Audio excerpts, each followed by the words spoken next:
To whoever is on this frequency, listen good and listen well, for I am about to tell you the fate that awaits a man who wakes up naked inside an empty room. He sits on a metal chair. His arms are bolted to a metal frame. These bolts are screwed into his flesh. He can't move his head. A metal frame with a 2-inch pipe is inserted into his mouth. Precisely the limit of a normal human can open his jaws. This pipe is connected into a hydraulic system, which, in about a few minutes' time, if he fails to stop it, will skewer him through his skull and eventually fill him with vast amounts of water, enough to inflate him until he explodes. There are 2 switches hanging above him. His only way of surviving is to reach them. He only has 2 choices.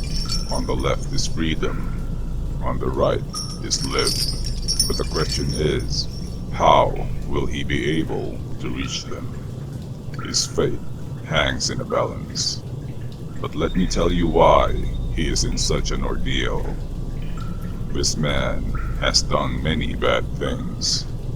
Gluttony, lust, pride, greed, wrath, and envy, all of which are among the 7 deadly sins. Sloth is the only sin he isn't guilty of. His name is Demise Gillespie, and yet this man is a well-respected priest, a man of God. He owns and runs his own private school, a place where boys and girls learn and prepare for their future. But this man abused his authority. He molested and blackmailed the students. He milks them for money and uses the church to brainwash the society. He also impregnates young girls, then bribes and imposes fear to their parents to abort the child, to not speak a damn word. He brings them to a very discreet abortionist himself.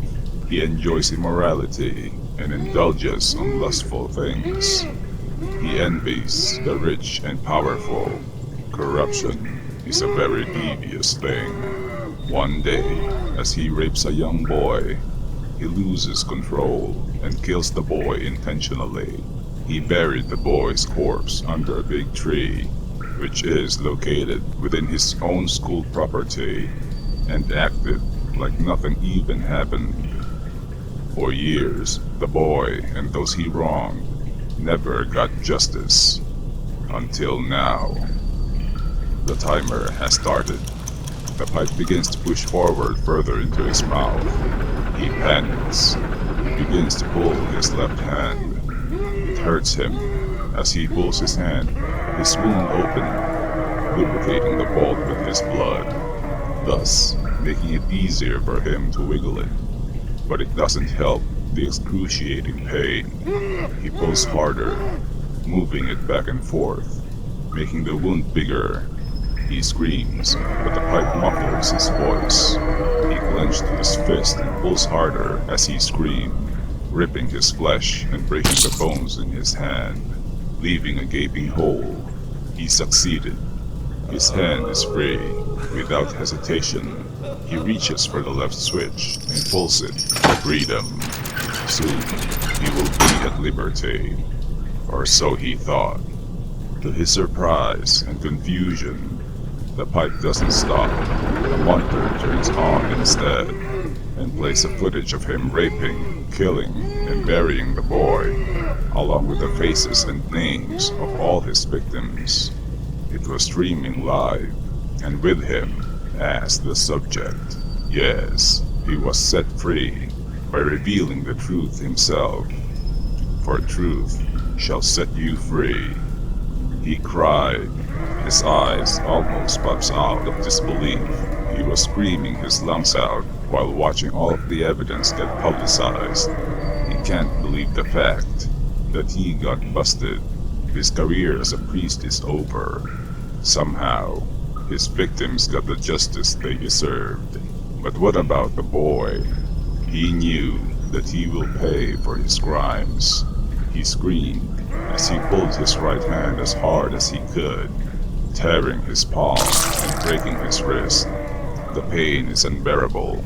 He reaches for the right switch, live, and when he pulled the switch, a wrench in the shape of a cross fell off, giving him a chance of survival.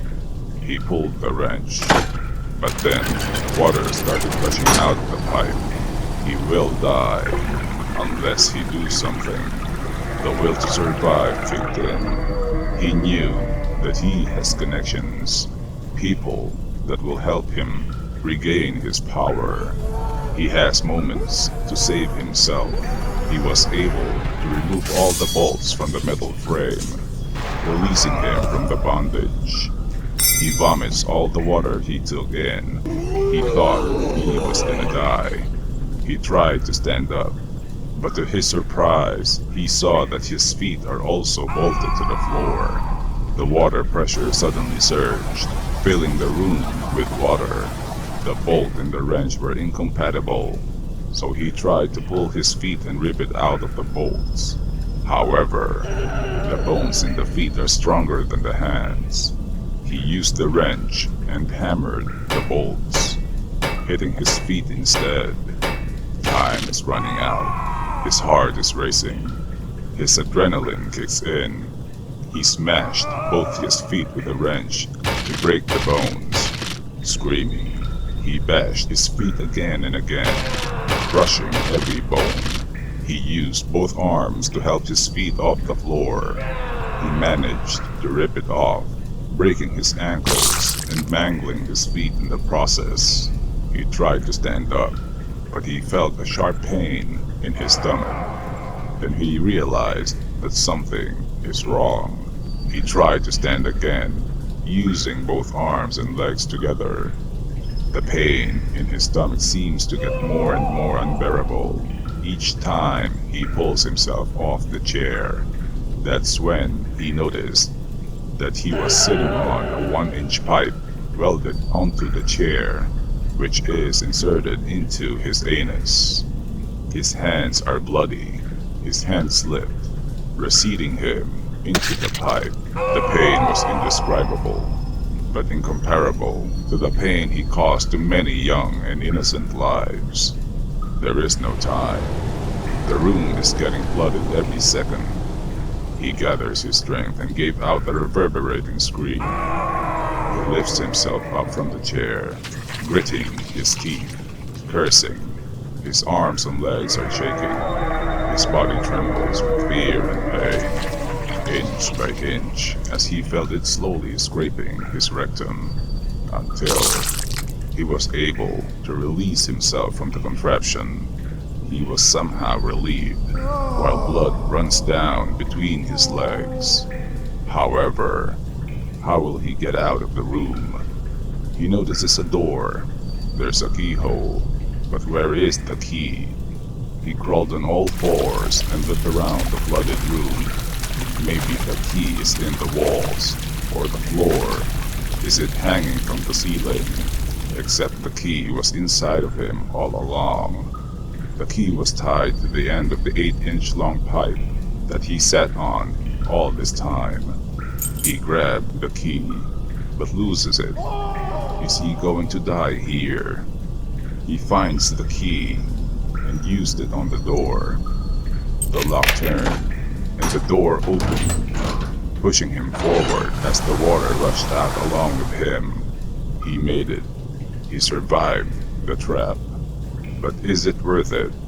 All those years of deception, all those years of sin. The people saw what happened. Will they feel pity? Will they feel anger? Did he deserve this punishment? No more victims, no more children to molest, no more lives to destroy, no more people to deceive.